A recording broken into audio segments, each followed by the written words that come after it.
بچنا، ظاہر ہے کہ گناہ سے بچنا، اس کو تقوی کہا جاتا۔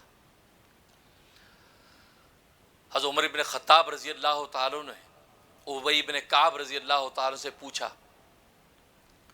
کہ تقوی کسے کہتے ہیں، مت تقوی؟ تو ابی بن کعب رضی اللہ تعالیٰ نے کہا کہ امیر المومنین، آپ کبھی کانٹے دار جھاڑی دار راستے سے گزرے؟ کہا کہ ہاں گزرا ہوں۔ کیسے گزرے؟ کہا کہ اپنے کپڑوں کو، دامن کو سمیٹ کر گزرا ہوں کہ کانٹے جھاڑیاں کچھ لگ نہ جائے، اس طرح گزرا ہوں۔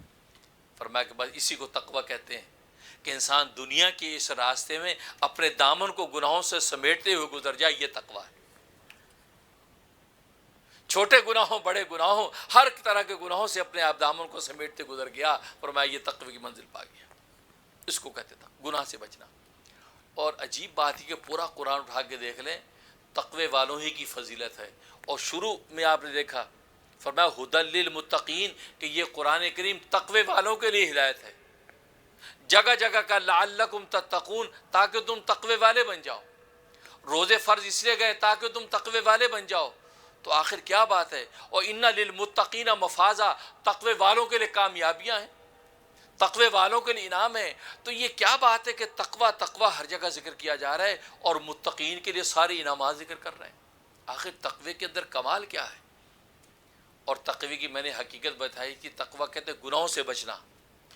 اس سے آپ اندازہ کر لیں کہ گناہ سے بچنا یہ سب سے بڑی ولایت اور بزرگی ہے۔ عبادت کرنا یہ اتنی بڑی ولایت اور بزرگی نہیں ہے جتنا گناہ سے بچنا یہ اتنی بڑی ولایت اور بزرگی۔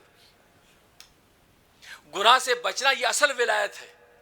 عبادت کرنا تو بس اوقات انسان کے لیے آسان ہوتی ہے، انسان نماز بھی پڑھ لیتا ہے، روزہ بھی رکھ لیتا ہے، زکوٰۃ بھی دے دیتا ہے، حج بھی کر لیتا ہے، لیکن اپنے نفس کے نتیجے میں، شیطان کے ورغلاوے کے نتیجے میں جو گناہوں کے لذتوں کے حصول کی طرف جو دوڑتا ہے، اس سے رکنا یہ ہے کمال۔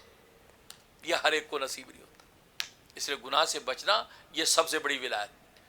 چنانچہ حضرت حکیم الامت مجدد ملت مولانا اشرف علی تھانوی رحمہ اللہ تعالیٰ فرماتے ہیں جو گناہ سے بچ گیا اس کو ولایت و بزرگی مل گئی۔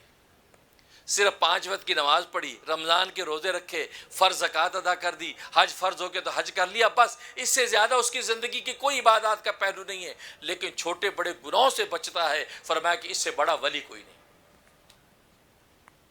اور آج ہم نمازیں تو کیا، تہجد بھی پڑھیں گے، اشراق بھی پڑھیں گے، اوابین بھی پڑھیں گے، چاشت بھی پڑھیں گے، لیکن گناہوں سے باز نہیں آئے۔